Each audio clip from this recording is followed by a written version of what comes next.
Commodore fans, are you ready? It's time for another episode of the Vandy 24/7 podcast on the 440 Sports Network. Keep it locked right here for the best Vanderbilt coverage. Whether it's Clark Lee on the gridiron, Mark Byington and Shea Ralph on the hardwood, or Tim Corbin on the diamond, the Vandy 24/7 crew has you covered.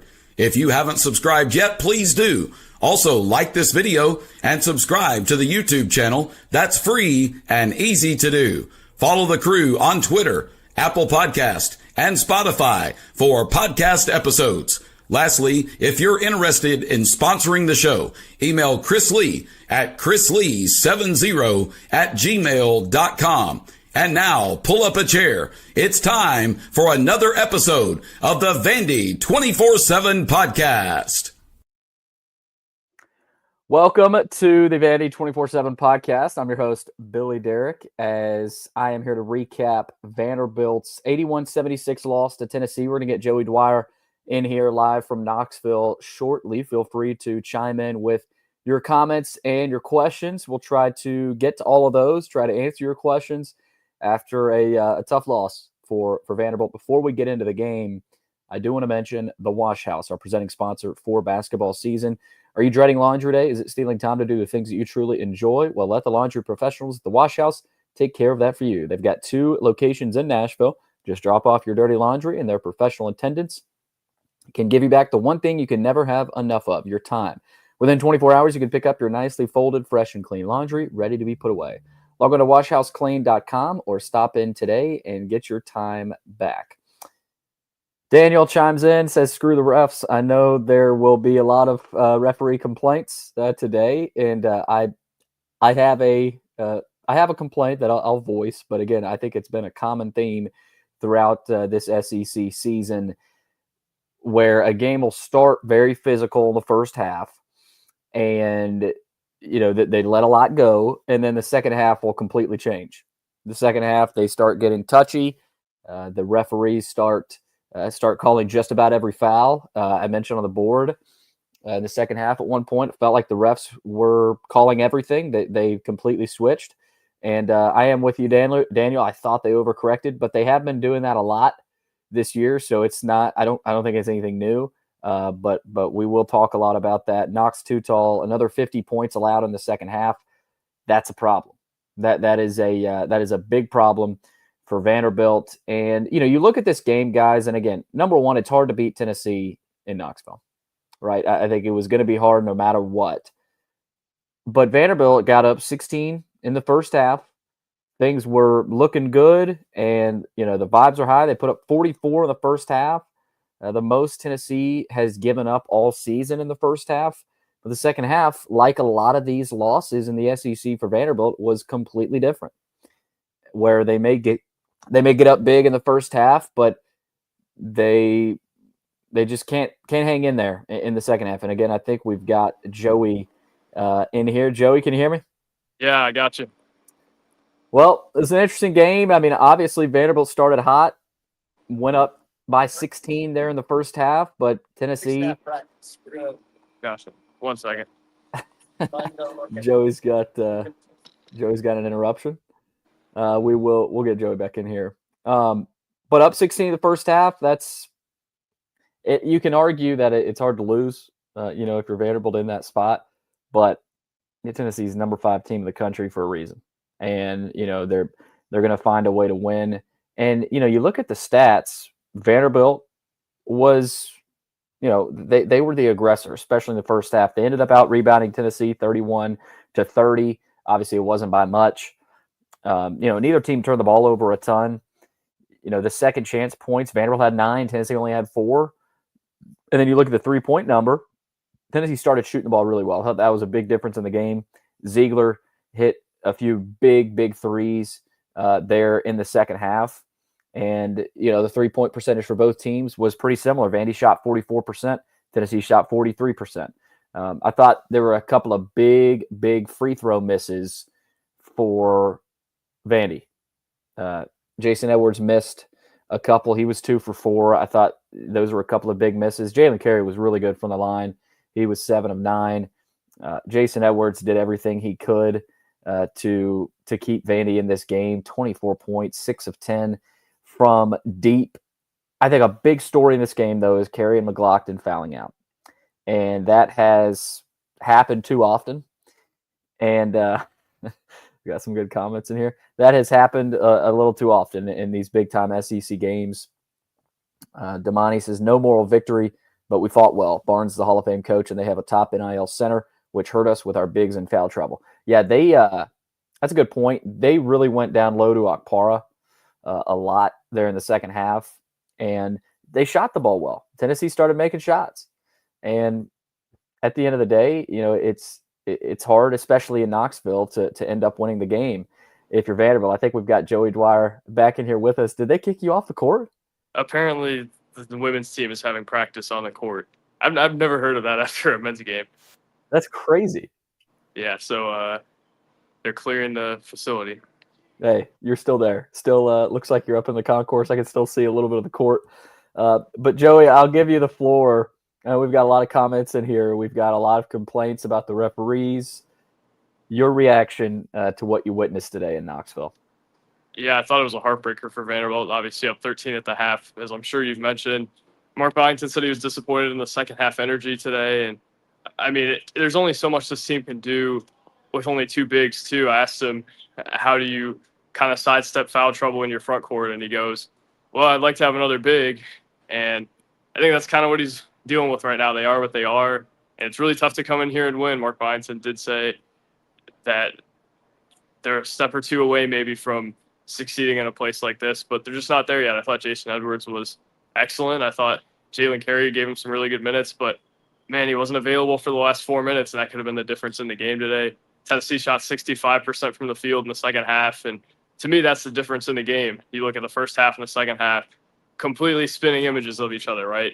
The first half, Vanderbilt's completely dominant, has the most confidence it's had all season. Second half, Tennessee shoots 65% from the field, 50-something% from three-point range, out-rebounds Vanderbilt 20-10. Just felt like a completely different game, but bigger than all, I thought it was nice and refreshing to see how physical intense this rivalry was for once. It hasn't felt like a rivalry that much over the last couple of years, to be frank, especially last year in this building. It had no semblance of a rivalry feeling this time last year in this building. And then you see this Kai Ziegler and Jalen Carey play, which Jalen Carey was really upset that he got that technical, as I'm sure a lot of people in our comment section are as well. But yeah, did he say something? Or he had to have said something. Yeah. I don't think they would have called it otherwise. But man, he was pissed, and I thought his energy honestly was needed today, though. Like, they would not have been in this game as long as they were if Jalen Carey wasn't Jalen Carey. If he didn't have that type of energy. Billy, I don't know if you noticed this, but they force-fed him as soon as he went in the game. He had 7 points in his first 6 minutes, 4 rebounds, had that behind-the-back assist. I thought he completely changed the outlook of the game, but they just need one more big to complement him, and they can go beat a team like this. They're just that close to beating a team like this on the road. They just couldn't do it today, and I think they got worn down in the second half. I thought Tennessee just kind of sucked the life out of Vanderbilt in the second half. Kai Ziegler in the ball screen was something Mark Byington brought up, where he's just controlling the game every time down the floor. They're getting a good look every time because of it, and hard to argue with him there. So obviously a heartbreaking day for Vanderbilt, but one that I don't think tells you that they're that far off from beating a team like this in a place like this. Yeah, if you would have told me Jason Edwards gives you 24 points and 6 threes, you get 18 and 7 from Jalen Carey, and Nickel gives you 3 threes, I feel pretty good about Vanderbilt's chances. But Tennessee's second half shooting was the difference in the game. And, it's right there in your story, Joey. And I put this on Twitter in the game story. Vandy was outscored 50-32 and allowed Tennessee to shoot 65% from the field. That's your game. That's your ball game. And I put this on the board too before the game. The big key stat to watch in this game is Tennessee's 3-point percentage. In the first half, Tennessee only hit 4 of 10 threes. In the second half, they hit 5 of 11. So not dramatically different, but either way, you combine it for a whole game, and Tennessee shoots, what was it, Joey, from 3? They shot 43% from 3. Mm-hmm.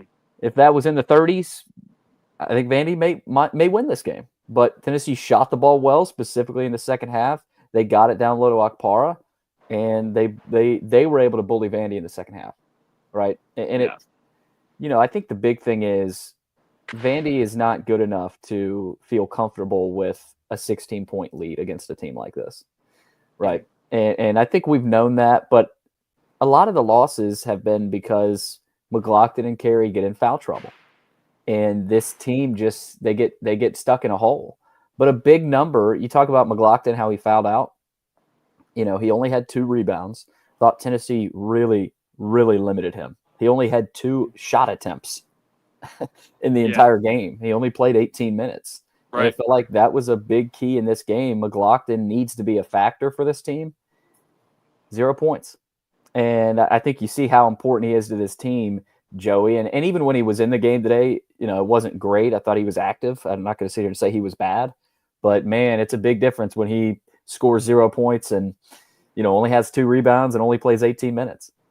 Yeah, for sure. I mean, they don't have the front court depth for a guy like McLaughlin or a guy like Carey to have an off day and expect to win against anybody in this conference, really. And you've kind of seen that throughout league play. It's needed to have both of them to have a good day in this league. And, man, it's just so hard in the front court with only those 2 guys. And, I mean, they've got a contingency plan for that this offseason. Obviously, the Kajani Wright thing was completely unforeseen, but you got to be ready for that next season. Mark Byington knows how hard it is with only 2 bigs in this league now. And they can fight all they want, but, man, it's really difficult with only 2 bigs. And Tennessee's bigs aren't even the best in the league. Cade Phillips didn't play all that well today. Felix Akpara I thought was physical and did some good things, but it's not like you're playing against Janai Broom tonight. It's bigs who you've overwhelmed before, you've beaten before, but today just couldn't do it. And I just thought Vanderbilt got worn down throughout the course of the day. That was probably my biggest takeaway on the afternoon, is just like they have so much depth, but when you have a guy like Sakai Ziegler who's just manipulating every possession,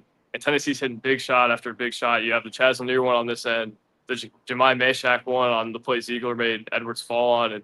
And for as good as Edwards was, I thought there were some defensive lapses. There was a 3 that Meshack hit early where Edwards kind of fell asleep and helped side, and then obviously the thing was Ziegler. So I don't know. I think Edwards delivered, though. If you're going to blame this game on anyone, Jason Edwards, I think, is the last guy to blame it on. His shot making was maybe the best I've seen all season, and that's a huge reason why they were in this game. It was him and Jalen Carey, and even Chris Magnon had some nice moments in the first half. But whenever it looked like Vanderbilt was out of this game, Jason Edwards goes down and bangs a 3, probably over a guy or probably fading away or in transition.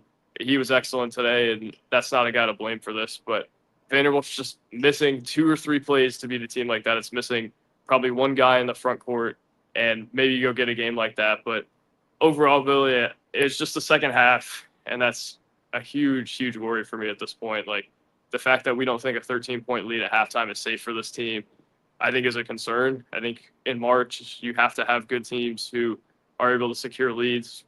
I don't think any Vanderbilt fans went to the bank with this one at halftime. That's a really good Tennessee team, and they get some of the credit for coming back. Obviously, they wore Vanderbilt down, like we mentioned, and kind of just ball screened it to death. But at the same time, it's like you've given up 6 of your last 7 games, you've given up 40-plus points in the second half. You can't win like that.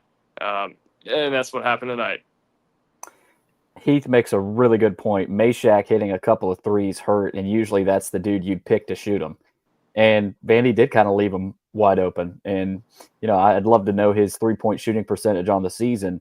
But, and I thought I saw a quote after the game. Barnes told Meshack to shoot the open corner 3 and to slash elsewhere. He really doesn't do a whole lot else on offense. Those 2 threes from Meshack, the one to extend it up to 4 with around 2 minutes left, I thought was huge. In that game, when you're getting Meshack to hit a couple of 3s, that's when things get really tough if you're playing Tennessee. Yeah, but good point. The parallel of that is Chris Magnon banging a couple of 3s for Vanderbilt. Like, that's when it's really rolling offensively, is when that guy's involved and he's hitting open shots. And it's kind of where I stand with it. Willie makes a good point on a couple fronts. We can force feed a big, but not a shooting guard. That he's talking about Carey there. Carey is a guy Vandy can force feed. Makes sense. AJ with another 25% shooting night, $1 million doesn't buy what it used to. So I've got a couple of things on this aspect here. And yes, AJ Hogard on the season is shooting 38% from the field. which is not good. But he is the ball handler. He is, at times, at a lot of the times, the straw that stirs the drink. He did have 5 assists. He had 5 rebounds. He's had a lot of high assist games, but he's not typically a scorer. He's not a scorer. He's not a volume guy. He was only 3 of 12 today from the field. He did hit a 3, but he's so important elsewhere. Like it's hard to attack Hogarth's play. Now, yeah, can it be better? Can he hit a couple more shots a game? Yeah, probably. And boy, do they need that. But he gives you a lot night in, night out, Joey. Whether it's defense, whether it's his assist number. I know some of the turnovers are an issue at times, but that's sort of the Hogarth experience, right? He's averaging 10 points. He just kind of is what he is. But I do think a couple of more floaters in the lane go in. Games are different. Results are different. Maybe a couple contested layups go in. It's just there's not a ton of confidence with him going to the rim against contact and knocking them in. But at the same time, he does a lot. So it's hard to really fully attack him on that front. I think offensively he does some things that they don't have elsewhere.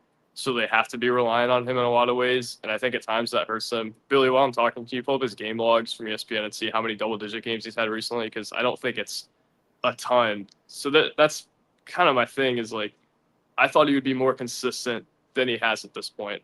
I thought that it would be him and Edwards kind of leading the charge every day, but they've had to rely more on Carey because of Hogarth's struggles. They've had to rely more on Nickel, who, by the way, hit a few huge shots tonight to keep them in the game when Tennessee was making the run. But yeah, I mean, Hogarth does a lot of good things. He's a good defender.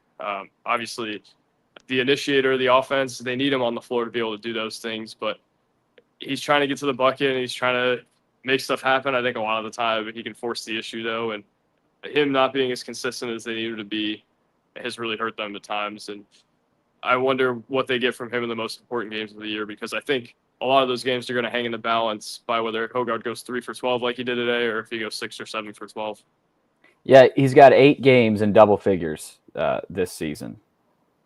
Actually, no, that's completely wrong. Sorry. He's got more than 8. 1, 2, 3, 4, 5, 6, 7, 8, 9, 10, 11, 12. Okay, so I didn't count a lot of the non-conference. But in SEC play, he only has 1, 2, 3, 4, 5, 6, 7. So 7 games in double figures in SEC play for Hogarth. Obviously, only 7 today. Had 10 against Auburn. But in the wins, you look at the wins over Kentucky and Tennessee, he only had 5 in the win over Kentucky. And he only had 11 in the win over Tennessee. So I think we're seeing – and he had 18 in the loss to Mississippi State, where he attempted 15 shots. So I think what we're seeing is that they've won games without him doing a ton offensively this season. So I think that's another reason that, yeah, you can attack him if you're a Vanderbilt fan all you want, but, I don't think he came here to score 20 points a game. He came here to lead the charge and, have high assist numbers this season, really. We got a comment. Heath says Edwards kept us in it. He absolutely did. That shot in the corner off the inbounds was ridiculous. I mean, I don't even know if he was looking at the rim. That's what the announcers were saying too. Yeah, I don't think a lot of people in Knoxville knew a lot about Jason Edwards today. And as I was walking around talking to people, they're like, "Is Jason Edwards always this good? Like, is this characteristic?" And I thought this was his best shot making day of the year. But man, he is one of the SEC's most underrated commodities at this point. Obviously, you can say what you want about his defense, but man, when you have a guy who can do that, who can do what he did today and keep you in a game like that, you can't be overly critical of that. No, it was not a season high. Of course, he dropped 30 against TCU in their game there in Fort Worth. He also had 26 against Drake, but 24 against Tennessee, and that defense is pretty solid for Jason Edwards.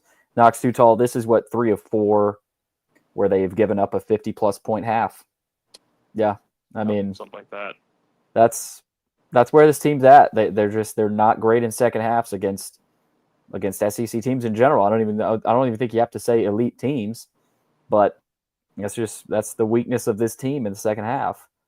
And a lot of it you can't just contribute to one thing. It's this is a repetitive thing now. And what is it? Oklahoma was one where it was 50 plus. Florida was another.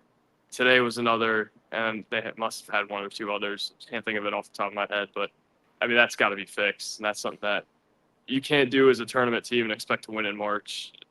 They have to find a fix for that, and it's weird because that's not something you can necessarily practice. Like Mark Byington has told us what the issues are, and those things aren't necessarily things you can worry about fixing throughout the week. It's like Kai Ziegler's on a ball screen every time down the floor. How do you practice that in scout team? I don't know if you really can. So that and the front court, I think, are just going to be things that loom around this team the entire season. Yeah, Sam says so close. We're almost there. I'm with you. I mean, they're right there. They're right there, Joey. And obviously, Vandy goes down 81-76 to Tennessee. They'll be in Rupp Arena on Wednesday night. I want to say you're making the trip, Joey. So good luck there. Yeah, Oklahoma, that was a 60-plus point second half. So second half, that's that's where I think they're watching film. I don't even think they're watching first half film, Joe. I think a lot of it is in the second half. But I'll leave it to you for any last minute thoughts here as you head back to Nashville. Yeah, they were right there again. Like it's a story. They were right there against the top 10 team in the country on the road, and that matters. And I think the big thing today too is it felt like a rivalry again. It felt chippy. It felt like these guys didn't like each other. That's a good thing for this program that this matters again. At some point, it's got to stop being about things mattering though, and more about you getting the job done and getting to the tournament. Yeah. And we're not saying this was a terrible loss or unnecessarily worrisome loss. There were some worrisome trends, and we know that. We've already known about those trends, but the things that this team is doing right now are putting it in a position to be in the NCAA tournament. They're just right there. They've got to get a few more, and the next few weeks are going to determine how the season's ultimately viewed. Today was never going to be a game that they had to win, even when they went down to Mississippi State or anything like that. We had never thought that this was a must-win game, so don't view it as that. But also look forward and say, well, at some point you're judged on winning and not being close. Mark Byington even said as much. So they got to start winning some of these games, but Thompson Bowling and Rupp are not necessarily places that you think they've got to do it. Yeah, but the home games are, and next Saturday is massive. Just a huge game for Vanderbilt. But first they got to go to Rupp and play Kentucky, and we'll see what happens. But as each loss comes down the stretch here, the next game becomes even more important, right? So we're coming in crunch time here for Vandy. And Billy, I got one more thing. What you got? Can Kim Caldwell please move for practice back an hour next time Vandy's here? Why? So did it start at 3? Like what? And did they not have a practice gym? I mean, they do have a practice gym, I guess, but I mean they're practicing right now. They just started, so I think they don't want you on their court. They don't. Yeah, want, I think that's probably precisely the issue here. they don't want a Vandy 247 on Thompson Bowling Arena court. But I mean, it's very intimidating. All the muscle and all the rays just radiating off of Vandy 24/7. It's just tough to have that on your court. Yeah, tough scene. There was a tough scene there in the second half for Vanderbilt today against Tennessee as they lose 81-76. Saying so long. We will see you. I'll see you on Monday with a podcast. We'll get Joey on at some point next week as well. Joey will have more coverage from after this game. But that's Joey Dwyer. I'm Billy Derrick. Thanks for listening and watching to another Vandy 24/7 podcast.